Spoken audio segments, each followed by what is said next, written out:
excited to be in the house. Hey, I want to say thank you for your commitment to be out middle of the week here on a Wednesday, prioritizing this night. And I just want you to know that we've done a lot of men's gatherings over the years, but this is perhaps one of the most unique men's gatherings that we've ever done, and probably one of the most special. And we're just so honored. Rich, I want you to know, and I hope you sense that here, you know, the spirit that's here among these men. But we're just so grateful to have you with us, that you'd press pause on your busy life and come and invest in us. Come on, fellas, can we put our hands together and show our love for Rich Froning? I appreciate you guys coming out. Thanks for having me. We've had a good day. We worked out a little bit. Got to work out in the box at the church. I mean, how many churches do you know that have a CrossFit gym in their church? Not a ton, so pretty awesome. Well, we just figured that if you're the fittest man in history, that we had to raise our game to be the fittest church in all of Baton Rouge. Can you say, oh yeah? There you go. Come on, hey, turn to your neighbor and say, you're looking stronger by the minute. Hey, I think we need to take a moment and to say thank you for the band, the worship team, and Chris and all the men's leaders that put this night together. Come on, can we show our appreciation? Rich, this is a special moment for me because I am sharing the stage with an elite athlete.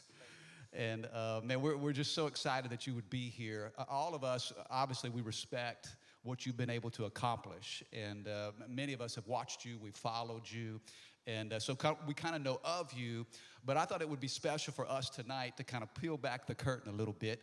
And we know you as an athlete, but talk to us a little bit about who you are as an individual. Tell us where you came from, how you grew up. Tell us a little bit about your family. Yeah, so about my family, all three of my kids are sick right now. The power was out and the gas wasn't on. So you got that text from your wife. You know, every time you leave town that everything falls apart, I got that text. It's been awesome, great day. But no, it's you know, everybody wants to talk about the fitness side of things, but I mean, I'm just a normal person. I just happen to be pretty decent at working out. So found something that people enjoyed watching, and kind of the rest is history from there. I was born in Michigan. Don't hold that against me. I moved to the South very young, and so Tennessee is home for me. Lived there since I was 4. Grew up there. Played baseball, football growing up, and then actually went to Walters State in East Tennessee to play college baseball. Decided college baseball wasn't really the thing that I wanted to do anymore, and came back and was a firefighter at Tennessee Tech. They had a program called the Student Firefighter Program, so they paid my tuition, and I got my tuition paid for and was a full-time firefighter, so it was a pretty awesome job. And then in 2009, I started doing CrossFit. So did your dad play sports, or was athletics always a part of your family, your brothers, siblings? Tell us a little bit about that. Yeah, so I have one sister, and I'm one of 32 first cousins on my mom's side, and 25 of us are boys. So there was a lot of testosterone at family get-togethers, and there were a lot of competing. You know, we had my earliest memories are, now I realize what my parents were doing when I was a kid, but in Michigan they had ponds that you swim in. Now, you don't want to swim in a pond here or in Tennessee either, but up there you can swim in the ponds. And so they'd be like, all right, everybody line up and let's race around the pond. And I didn't realize it at the time. They're just trying to wear us out. But, you know, that really, for me, was the beginning of my competitive career, because there's nothing I wanted more than to beat my cousins next to me. And so, you know, now I really appreciate that, and we're really close with a lot of my cousins now, and we have a good time. But it's, I mean, my entire life has been about competition, and that's who I am. That's awesome. Now, so were you raised in church? Do you have any kind of religious background? Yeah, so I was born Catholic. All my family up north is Catholic. We moved to Tennessee when I was 4, and we started going to a different church. We went to a Presbyterian church. I've been to a Baptist church, and then finally landed at a non-denominational church. But yeah, I mean, growing up, church was more of a thing you had to do, and my faith, you know, you get that negative religious connotation versus a faith-based, you know, relationship with God. You know, growing up, I went to church because I had to. I prayed because I thought I had to, and it was more of a, you know, hey God, what can you do for me? and prayed verses that, were going to help me. And anytime I prayed in competition, it was to win and those type of things. And so growing up, it was, like I said, more like the Santa Claus God. You hear that term a lot, but it was, hey, what can you do for me? Mm-hmm. And so really, I guess it was in 2000, first year I competed at the CrossFit Games in 2010. Has anybody watched the games back then, 2010? You got any old people there? Yeah. Does anybody remember an event with a rope climb in it? Yeah. For those who don't know about the rope climb, YouTube it, because it's on there. The final event of the CrossFit Games, I made it to the first. I'll kind of back up. And the way CrossFit used to be, and it's kind of going back that way, is we had sectionals.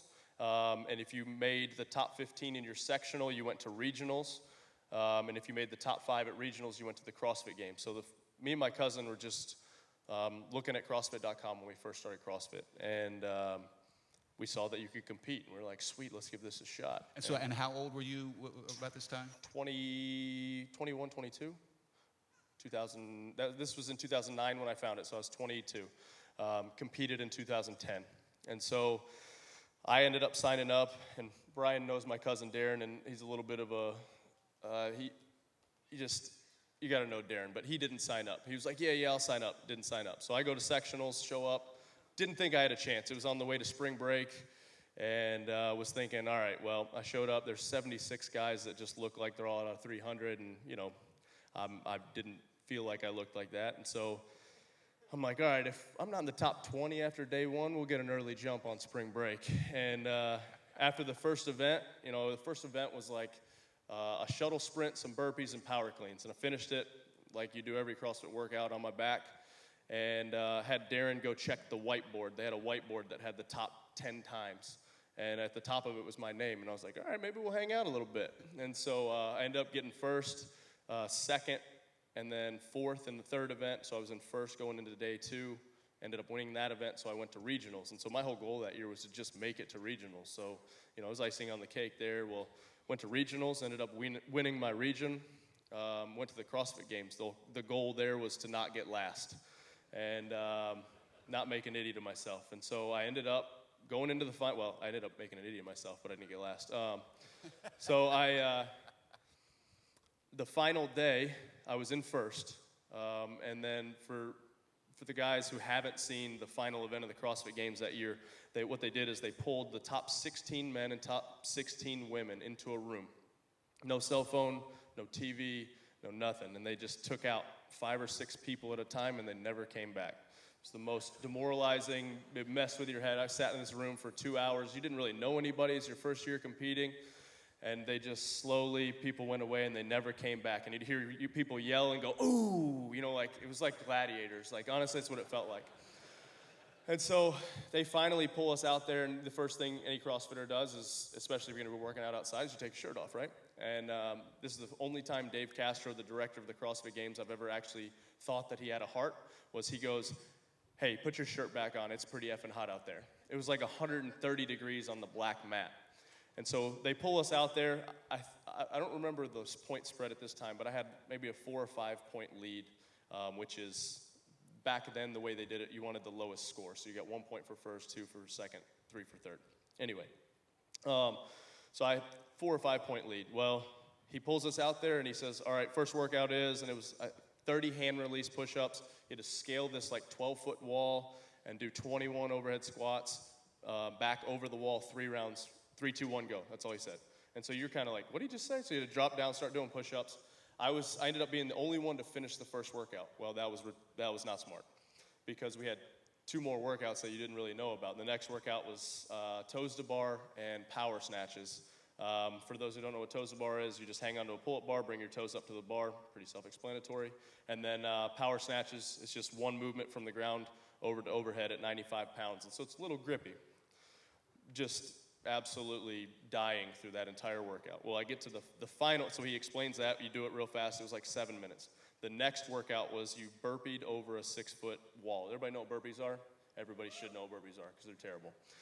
So you had to do a burpee over a wall and then climb a 20-foot rope. No problem, all right? Did the burpees. I've climbed rope my entire life. However, when your father tells you not to use your feet because that's for sissies.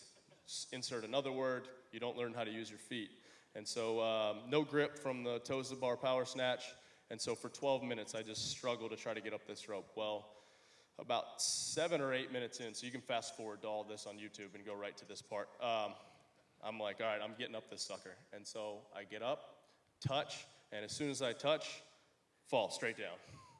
And I didn't break anything. My pride hit a little bit before that and cushioned my fall.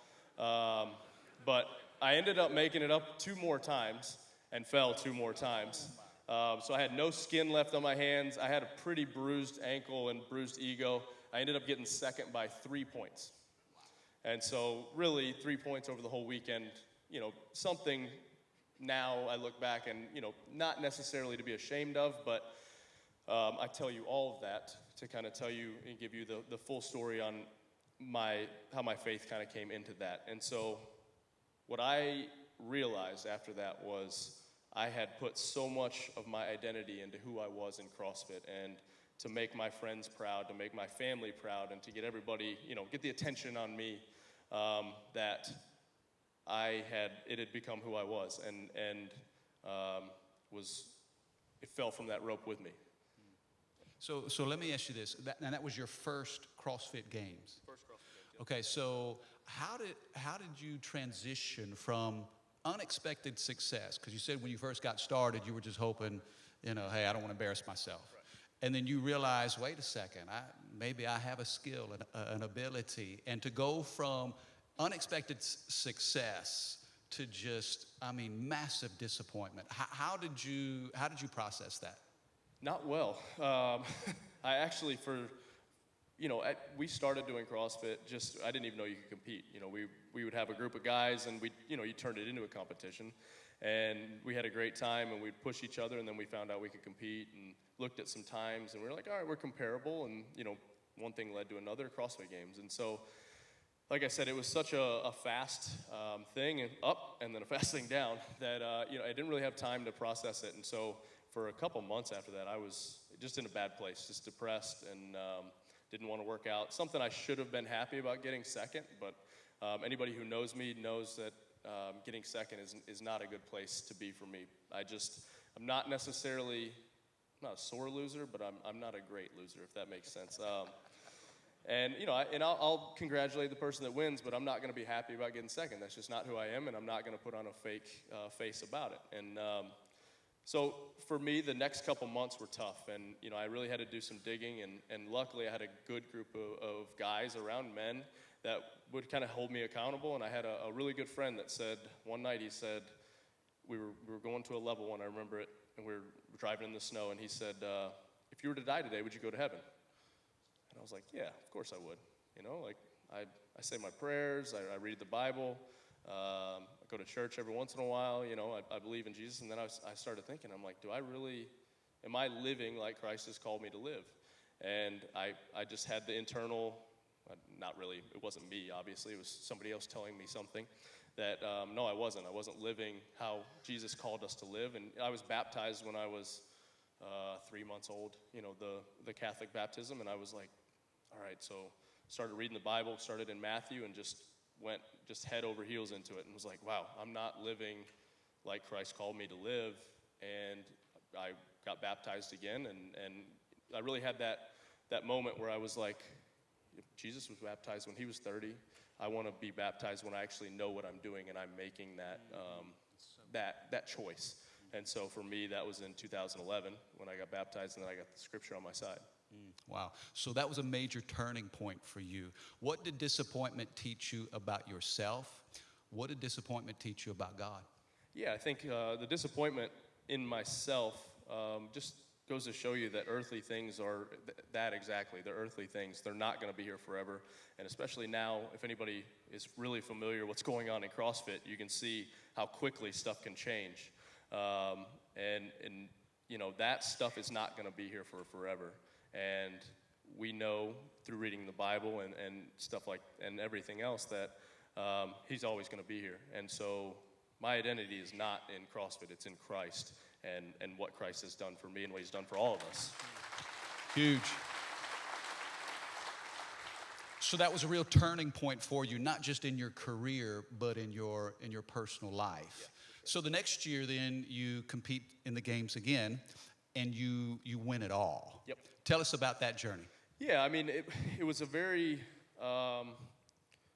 liberating experience. Real honestly, is the only way I can put it. Is that I wasn't when I was praying, it wasn't, hey, make me win or help me win. It was, God, use me. If it's your will, then I'll then it's your will. If it's not, then I'm not going to win. And show me what you want me to do next. And Jeremiah 29:11, that was the one for I know the plans I have for you, declares the Lord. And so that was a huge verse for me that year. And so I prayed that before the first event and got 27th. It was I was like, all right, well, I guess we're going to move on from CrossFit then. And but then after that, everything kind of started clicking, and I hit stride and ended up winning that year. But I was really like, all right, well, I guess I'm going to find something new to do then.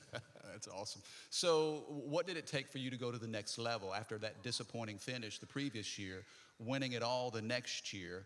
Did your work ethic change, or did your perspective change, or what was it? Yeah, no, my work ethic has always kind of been, I grew up, both of my parents were super hardworking, or are super hardworking, both now still, multiple jobs, and just always, my dad can't sit still. He's going to make up a project if he has to. My mom, if there's a dish dirty in the sink, it's going to get cleaned. So luckily, I've had incredible parents that, showed me what hard work was. So that wasn't the thing. It was definitely the mindset of, there's certain things that are within my control, and there's certain things that aren't within my control. And so I'm going to do the best that I can, and I know I've put in the work, and everything else, if it is what it, if it's going to fall the way it is, then that's how it's supposed to go. And if not, we'll make it work. Mm-hmm. That's good. So you win it all the next year, and then you win it all again the following year. You do it 4 years in a row? Yep. Okay, so what did it take for you? I mean, it takes one mentality to get to the top, but then what does it take to stay at the top consecutively like you have? I think, like I said earlier, I hate to lose.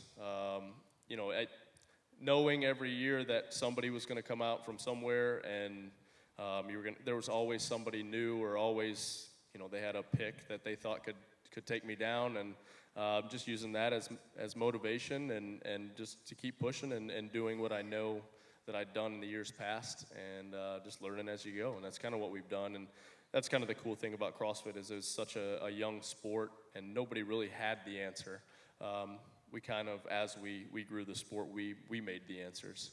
And a lot of guys and girls now are kind of doing the things that we were doing when we started, and we learned some things that work, and we learned some things that didn't work so well. Mm-hmm. Well, so immediately that's translated into a huge platform where obviously you have thousands of people that follow you. Tell me about success and how you have adapted or adjusted. What has success done to you personally? Because you hear it sometimes said that success will change a man. And then sometimes people say, well, success simply reveals who the man already was. Tell me about how you have embraced the platform that God's given you, and what is it that's helped you stay grounded? A good wife that lets you know when you screw up. That's definitely kept me humble, which is constantly. Ask Brian, right? Am I right? Yeah, amen. No, but I really think it's, I always am like, God, show me what your will is for my life. That's one thing I pray every day or every night, that he shows me what he wants me to do, where he wants me to go, and to surround myself with good people and good other men and women, but good mentors have really helped me along the way in my faith, in my business, in my athletic career.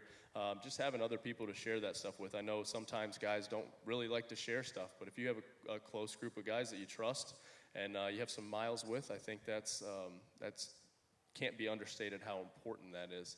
But I mean, success is fleeting. It's not going to be here. It could be here today and gone tomorrow. So you just try to make the best of it while you got it, and like I said, do His will while we can. Dude, that's awesome. How many of you appreciate the spirit that Rich Froning has? Isn't this amazing? You know, earlier we were talking about just local church and, you know, you being connected to your local church there. And of course, with your busy schedule, you travel a lot. So you talked about the network of guys that you meet with consistently. And tell us a little bit about that and the role that has played in your life, because I know that you have used that to also mentor some of the local kids and give hope to them. Talk to the fellas a little bit about that role in your life. Yeah, so I have a group of like 4 or 5 guys that we go through some scripture every night. Actually, it's on the Bible app. If you just type in a plan or whatever you want to follow, you can actually share it with other guys or girls, whatever you want. But we actually every night we'll go through, and there's a reading for it, but then there's also a discussion. And so I've got some guys that are older than me and wiser than me, good fathers, good good jobs. One's a professor at Tennessee Tech. One's a principal at a middle school. Another one owns his own business. And so some guys that have some miles and can kind of teach me, and I want to learn from them. And we'll go through scripture, and these guys are really impressive on how much they know. You know, they obviously know a lot more than I do and are in it and can quote it and all that stuff. So it's pretty cool to get to learn from them for sure. Tell me some of the things that you're able to do with the local guys. Those Yeah, boys. so we actually, I guess it was about a month ago, we brought in some kids that, not really at-risk kids, but some kids that didn't really have good fatherly examples or role models, and we brought them in and put them through some CrossFit-style workouts and got to talk to them and mentor them a little bit. There was about 10 or 12 of them, and this one kid, I kind of share his story. He walks in, and he's a smaller kid, 80, 85 pounds soaking wet, and wearing white t-shirt, white sweatpants, white shoes. And so we go around and we make him introduce himself, and he introduced himself as Pancake. His name's Pancake. And we're like, all right, what's your real name? He's like, my name's Pancake. I've been bullied, and I just kind of, they called me Pancake. So he proceeds to tell us about, he's a rapper and all this stuff, and this kid's literally 70 pounds soaking wet. And so we go through this workout, and we just crush him. And so he pulls me aside, and he's like, man, I ain't about this life. I can't do this, man.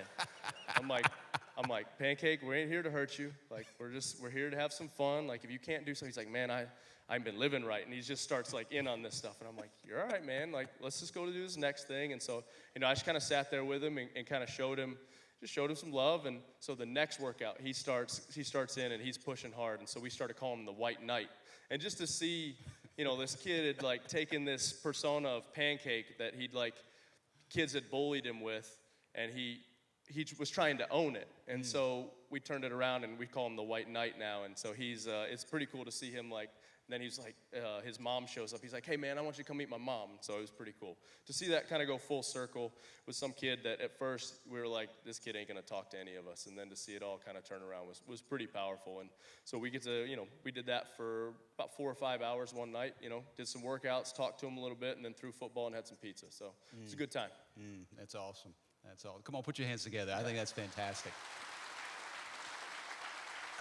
How rewarding is it to see that kind of transformation in an individual's life? I mean, I can't imagine how exciting it must be to be at the top of your game, and to win all the championships that you've won. But compare that winning to seeing the transformation of Pancake into the White Knight. Yeah, that was, like I said, you really can't put into words to see just how empowering it is to see a kid just kind of flip that switch. And because one of the other guys that was with us, he's a teacher at the high school, and just talking about how rough this kid had it, and the crowd he runs around with, and just to see him kind of open up was pretty cool. I mean, obviously competing and all that type of stuff is awesome, but if you can really impact some, especially kids, and let's be honest, in this country today, men aren't allowed to be men, and we can't do the things that we need to do, and some men don't step up. And so it was, to step up and see these kids kind of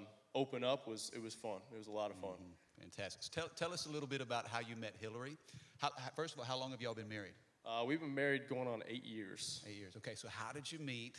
Yeah. And give us that story, and then we'll talk about your family. So I was coming off the off shift at the fire department, and the same lady that cut my hair did Hillary's hair, and it was a family friend of ours, and we both come out of super long relationships that neither one of us wanted to get at anything real quick, and we met, and she wouldn't leave me alone. You know, that's the story I'm gonna tell. But no, funny story actually. So I was always a super gentleman to every girl that I ever dated. Like, my mom was hard on me, like, you're gonna open the door, do all that stuff, and I still do that. But with Hillary, I was kind of like, I'm not ready for a relationship, and she honestly, she would not leave me alone.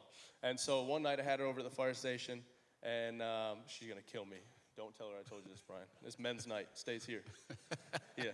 And so we're at the fire station, and I kind of introduce her to some of the guys, and she goes to leave, and I walk her out, and she's like, so what are we? Are we dating? Are we talking? And I was like, I don't like titles.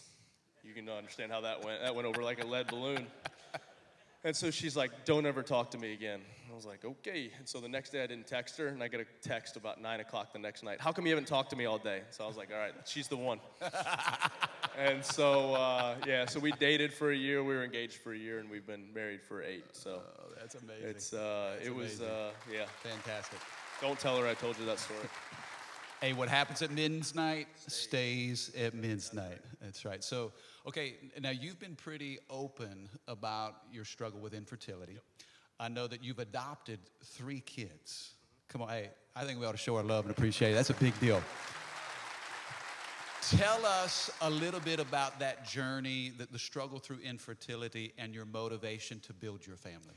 Yeah, so, growing up, like I said, I was one of 32 first cousins. My mom and dad are the only ones that had less than 3 kids. And so I always knew we wanted to be a part of a big family. I wanted to have kids. Like, I knew that was what I wanted to do. And so when I met Hillary, that's the one thing she said, like, I want to be a mom. And so, I was going to try to make her a mom. And so our plan was to have 3 kids and adopt one. And so, we went through all that, and it wasn't working. And so we started going to doctors and having all these tests done and all this stuff. And she went on hormone therapy. And man, you talk about making a woman crazy, is give her some extra hormones. Yeah. And so, and she'll tell you that. Like, you can tell her I told you that story, because she's like, hey, tell him that story, because you just multiply it exponentially. And so she, there was no medical reason why we couldn't have kids, and it just wasn't working. So we did a couple different procedures, and finally I was like, I'm done spending this money. I said, and she came to me first, actually, and was like, hey, let's adopt. And I was like, I just don't know if I can adopt my first kid. Completely stupid of me to think that it was going to make any difference whatsoever, but I was young and immature, and I was like, I just don't know if I can do that. Well, fast forward, I was on board. Let's do it. And so we started kind of filling out some paperwork. Well, friend of a friend knew of a friend somehow knew this girl was pregnant and couldn't keep her baby. So Hillary got the contact and reached out to this girl, and the girl said, this is kind of crazy, but the family that I had picked backed out this morning, so I need to kind of process this, and I'll get back to you. Well, she got back to Hillary, ended up meeting with Hillary, then wanted to meet me, and then picked us. However, she was eight and a half months pregnant at that point, and it was about 1 month from my final CrossFit Games as an individual. I'd announced that I was going to kind of retire, and we were going to try the kid thing. And so 1 month to prepare for a baby and my final CrossFit Games. So Lakeland was born July 7th, 2014, which is exactly 2 weeks before the CrossFit Games. And so we were in the room, I cut the cord. It was amazing, but you talk about stressful at that point. And in Tennessee at that point, the law was they had 10 days to revoke after the baby was born. So you talk about 10 days of pins and needles. And man, there was nothing like it. Being a dad, it was amazing. And so we decided to try to go through the adoption thing again. We'd been connected with like 2 or 3 different families that were like, yep, we want to do it, and then the last minute would pull out and not go for it. So to watch Hillary go through that and to just see the heartbreak with me, it's like they weren't our kid until they were our kid. And for her, as soon as she found out, That was her baby. And so to watch her kind of go through that, I was like, all right, I'm done. Lakeland's enough. Like, she's awesome. Like, let's stick with one. And so one night she came to me. She goes, you're going to sign this paperwork or we're getting divorced. I said, what? And she said, there's this she knew of the lawyer in Florida that had basically did adoptions. And she said, you're going to fill this out. I'm going to next day air it. And this is the last one. I was like, this is the last one. This is all we're doing. And so that was on a Tuesday. She next day aired it. On Wednesday, we found out we were one of 19 families. That night, we found out we were one of 5 families. At 10 o'clock that night, we got a call, said, how soon can you be to Jacksonville? So we drove to Jacksonville, and we got Trice, Richard Lyle III, actually. And he is 2.5 years younger than Lakeland. He's a dude. And so fast forward, Lakeland's birth mom, our oldest, called Hillary last year, almost exactly to the day, and said, hey, I had another baby, I can't keep it, would you take her? And we're like, yeah, of course, what's another kid? Yeah, what's another kid? And so we now have Violet, so now we have 3 kids under the age of 5. Wow. There's a comedian that said, we were listening to him, and he said, what's it like having 4 kids? And it's similar to 3 kids. And he said, imagine you're drowning and somebody hands you a baby. That's what it feels like. That's pretty accurate. Well, so what is a day in the life of the Froning family like? With 3 kids, those ages, the process that you've been through, what's a day in the life of the Fronings? Awesome. No, it is awesome, but it's work, man. So I always tell people when they have kids, there's 2 things. 1, don't take advice from anybody, and 2, don't let your kids sleep in the bed. Well, Lakeland sleeps in the bed. And so at one point, it was me, Lakeland, Hillary, and Trice. Well, then we had Violet. So Trice got kicked out to a pack and play. So Violet got moved into the bed. So I put a mattress in the floor thinking Lakeland would move to the floor. I moved to the floor. So then it was Lakeland, Hillary, Violet, Trice, me. Dog. And so on the floor with me. And so finally, it's just chaos because Trice he's a tornado. He's literally was the most chill kid ever. And as soon as he started crawling and walking, now he's literally the loudest, most obnoxious, just turd. And so finally, I was like, I can't take this anymore because Trice would wake up Violet. Violet would wake up Trice. One of them would wake up Lakeland. I was like, somebody has to go, and it's going to be Trice. So Trice is the only one that we could actually like lay down, and he would fall asleep. The other 2, you kind of had to lay with them, and they would, you had to love on them, and they'd fall asleep, which is fine. It's girls. Boys, it's like, hey, dude, go to sleep. And so we finally moved Trice upstairs. Well, Trice is upstairs on the opposite end of the house. It's too far away for Hillary. So guess who sleeps upstairs in the other room? Me, by myself. It's awesome. However, first thing in the morning, all I hear is, hey, from about 6 o'clock until I get up, about 7:30. Trice is just bouncing in the bed, either yelling hey or just because he can't talk yet. He's a little Neanderthal. He just walks around and yells. And so usually it's me and Trice up first thing in the morning. Lakeland Violet is usually up by that point, so I'll get Violet. Lakeland wakes up at some point. Hillary goes to work, or I go to the basement to train, or I take the kids to the gym with me or out to the barn. The 2 older ones now go with me everywhere. Trice follows me around like a dog. Lakeland she's awesome. She loves being outside, loves doing anything that Dad's doing. Violet's still a little bit young to where I don't know what to do with you yet. Like, about a year is when I really start being present as a father, because now, like, I'll take the other 2 wherever we go. Like, Hillary gets so mad because somebody complimented how great our kids were at the grocery store. She was like, yeah, I saw Rich, and the kids were so well behaved at the grocery store. And she's like, how do you get them to listen? I'm like, I don't know. They just listen to me. They don't listen to her whatsoever. She comes home with horror stories about how she had to like leave a cart full of groceries in the store and leave with both kids. And I'm like, they're perfect angels with me. So, just a better parent than you. Okay. Well, moving right along. Just kidding. How do you balance your personal life, family life, as a husband, as a father, and then all the hours that you train, and then the travel, the competition? I mean, the fact that you're here, with sick kids, and, how do you juggle all of that? Yeah, that's the hard part, and that's something I lean on those guys that I use as mentors a lot, is what is okay as far as, am I pushing too hard now to spend more time with them later?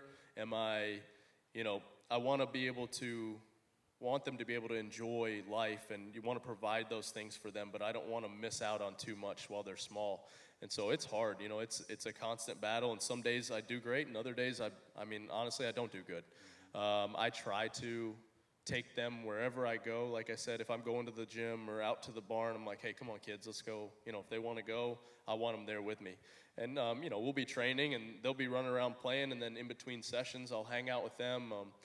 But the big thing is when I'm home, and I try to be present, and I try to put the phone in one spot that, that's the only spot that I can go get my phone, and I know that it's not a comfortable spot. Like, I'm standing there, and it's just an awkward spot. Everybody knows what I'm doing, so I need to be away from that thing. And so for me, it's just being present wherever I am. But, there's days where, like I said, I do a really good job, and there's other days where, it could be worked on. And so, just got to kind of move on from those days and kind of learn from them as you go.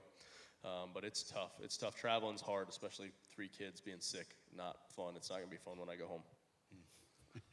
Well, again, we are grateful that you would be here, man. It does mean a lot to us. Let me give you just a couple more questions. Fellas, are you guys enjoying this tonight? Is this all right?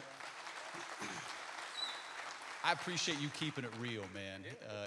It's fuel to us because, you're touchable. You're very normal. And, man, you live in the same world that we do. The guys that are struggling with some of the same things that you just described. Like I said, I just work out. Everybody, I just suffer like the rest of you. I just happen to be, that's my job. That's my day job. So. Well, okay, so the transitioning. You have recently moved away from individual competition to do the team competition. What's Rich Froning's future? How do you see this thing playing out? Yeah, right now, if you'd asked me that question 2 years ago, I would have said I probably have a year or 2 left. But over the last year or so, I've kind of changed up my diet, done a couple different things, and I feel infinitely better. And being on a team it's been good for me. For years doing the individual thing, it's just, man, it wears on you. It's a beating, and I wouldn't say it's lonely because I had a lot of people that trained with me and helped me out throughout those years, but it gets old training by yourself and competing by yourself. So being on a team has been fun. It's been a bit of a challenge, learning personalities and learning how to motivate people and how to motivate different people differently. But it's been a lot of fun, and I'll keep competing as long as I'm not making an idiot out of myself. And so hopefully I got a couple more years of that, but we'll see. So when you envision your future, what does life beyond competition look like? What do you see yourself doing? Yeah, I don't really know that, to be honest. I kind of, my entire life, I've been like, hey, God, show me what you want me to do next, and whatever that is, I'll go at it 100%. And so, luckily we have the gym, CrossFit Mayhem, and I'm doing a lot of programming now, which I really enjoy. Don't do as much coaching just because I'm not there that much, but being a little bit more involved in the day-to-day stuff and the business side of things is fun. I was just talking to Brian. I think we're going to start farming bison. Because everybody does cows. We were like, yeah, let's get some buffalo. So we're going to see what happens there. Cool. Well, what would you say if you had one piece of advice to give to us as men tonight? What would be the most important thing that you would want us to remember? I think, like I've said a couple times, is have a good group of guys, a good group of mentors, guys that you trust, guys that you have miles with, and talk, man. Get in there and share and trust each other and be there for each other. I think that's the most valuable thing in today's society, especially. And I don't think that, everybody's got a phone and everybody wants to do that type of stuff. Be present and get with some guys. And if you can, get in the Word and study that. It's a living book, right? And that's what we want to do is to breathe life into each other, and that's a huge part. It's been great for me, and I encourage you guys to do the same. How important is your faith in how you compete, in who you are as a husband, as a father, and in your friendships? What role does that play in? Yeah, my faith is a huge part. I mean, I've got Galatians 6:14 tattooed on my side, and Which says, "May I never boast in anything except for the cross of the Lord Jesus Christ, which has been crucified to me and I to the world." And so, we were talking earlier about being humble, and that's pretty humbling right there. Is, nothing. I'm nothing compared to what Jesus did for us, and what I can do to tell people about that. And I feel like those are my gifts, and my gift back is to tell as many people as I can about it. And that's my competition mentality, but also with my kids and with my family, I want to lead them and help them to have the same perspective that I do. what would you say to the guys here who may be struggling in their faith? Maybe they've been a part of church, maybe in and out, maybe as it relates to priorities, it's been hard for them to really dig in and connect. What would you say to them? Yeah, I think for me, what I did, I keep coming back to the group of guys, but I just started in Matthew. I started reading the Bible. I mean, that's going to be your key is to read those words that Jesus spoke and really dive in there and think about it and, ask God to open your heart to these things and to really, I enjoyed, when I started reading the Bible again, I really enjoyed it and got into it and just was all in. And so I encourage you guys to do the same. And like I said, get a group of guys that you can kind of share with or ask questions to.